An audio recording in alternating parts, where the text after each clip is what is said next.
Eu acho que o Lula não vence, né, as próximas eleições, muito dificilmente, porque é um nível de rejeição muito alto e a economia daqui para lá só vai piorar, né? O nível de notícias ruins em relação ao governo daqui para o final do ano só vai piorar.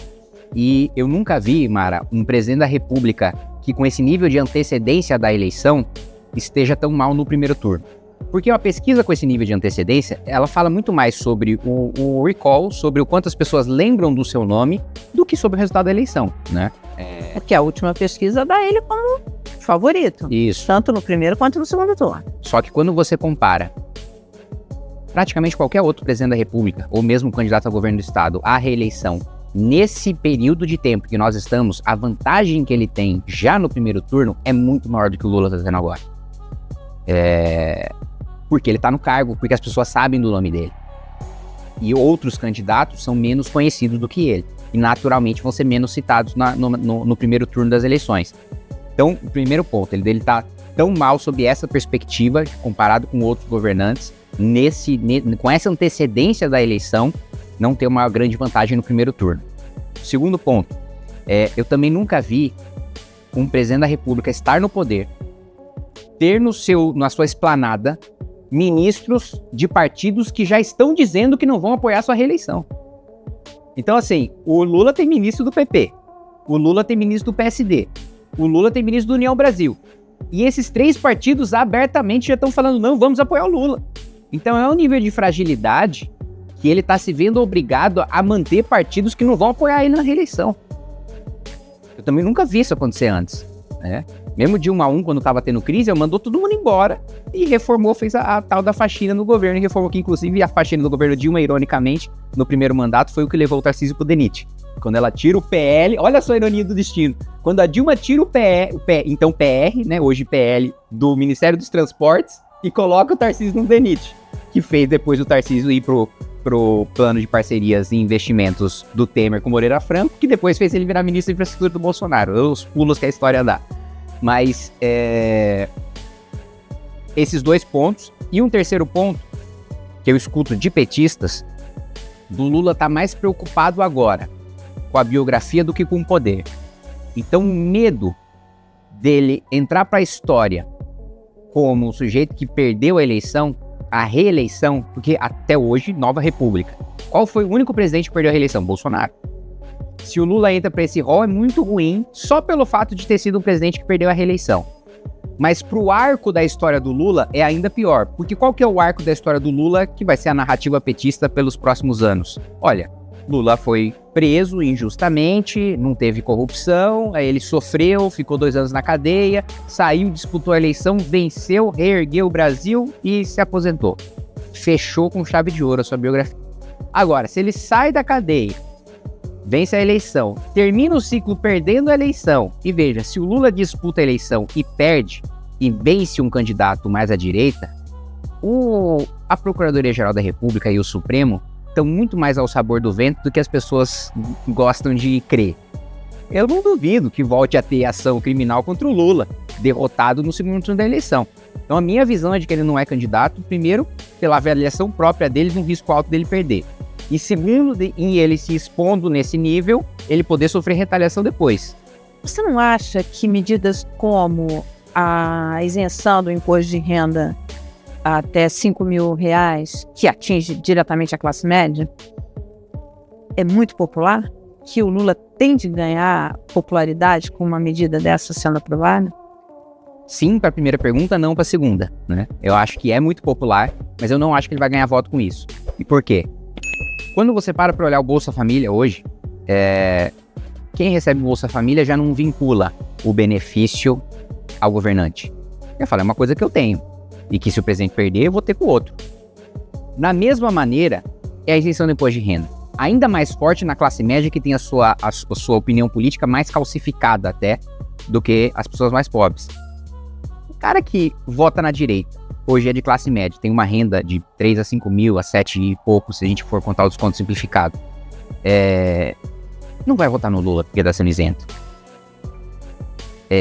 Então, eu não vejo isso trazendo grandes benefícios eleitorais para o Lula. E eu não vejo também ele tendo força para aprovar nada mais que tenha um impacto tão grande que vá compensar o desastre econômico que se desenha, né? Porque o Lula pegou um início de ciclo de retomada da pandemia, que foi muito positivo para a economia, mas que ele não aproveitou para fazer nenhum ajuste para ter caixa no ano da eleição, para fazer investimento.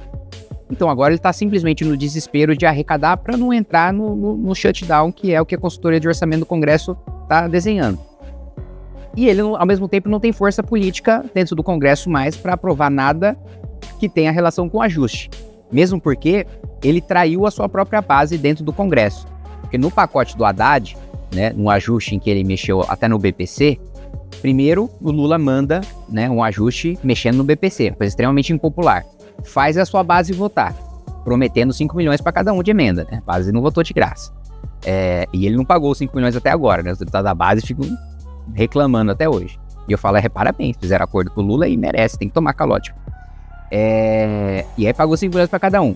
Aí ficou com desgaste de votar a restrição no BPC. Chegou no Lula, ele vetou o texto que ele mandou.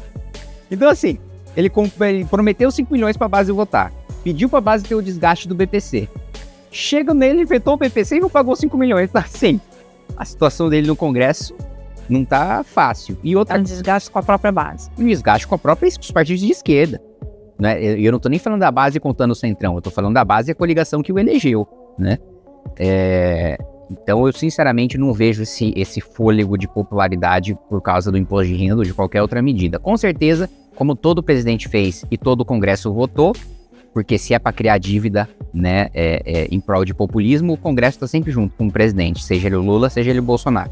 Então, no último ano de mandato, o que ele vai fazer? Vai fazer igual o Lula, igual a Dilma fizeram, igual o Bolsonaro fez, de um pacote de bondade, né? Que na verdade é um rombo contratado para a próxima gestão. Mas mesmo assim, em relação à diplomacia do governo Lula, eu vejo que a gente está numa relação de perde-perde. Porque ao mesmo tempo que a gente briga com a Europa por causa da guerra na Ucrânia, a gente briga com os Estados Unidos porque o Lula não é nada pragmático e na eleição, ele fala, o Lula está agora falando de soberania nacional, mas ele se posicionou numa eleição estrangeira. Ele disse que seria um desastre o Trump vencer e defendeu o Biden. Não, peraí, meu amigo. E se acontecer de ganhar o cara que você não gosta e você falou pro mundo que você não gosta? Mas parabéns, foi o que aconteceu. Então o Lula já contratou um problema que não precisava ter contratado. Mas vamos supor, né, ainda que eu ideologicamente discorde da gente se alinhar, né, ao eixo Rússia-China, vamos supor que essa seja a escolha pragmática. Vamos ter vantagens, então, diplomáticas, econômicas e militares nos alinhando aos BRICS. A gente não ganhou nada até agora. Eu vi a Simone Tebet fazendo uma apresentação maravilhosa de ferrovias construídas pela China, rasgando o Brasil de norte a sul. Até agora não tem um centavo de dinheiro chinês investido na nossa infraestrutura. Até agora a gente está importando gás e fertilizante da Rússia com o mesmo preço que a Europa, em guerra com a Rússia, dos países que não toparam fazer a sanção para a Rússia, importam. Então assim, a gente está ganhando o quê?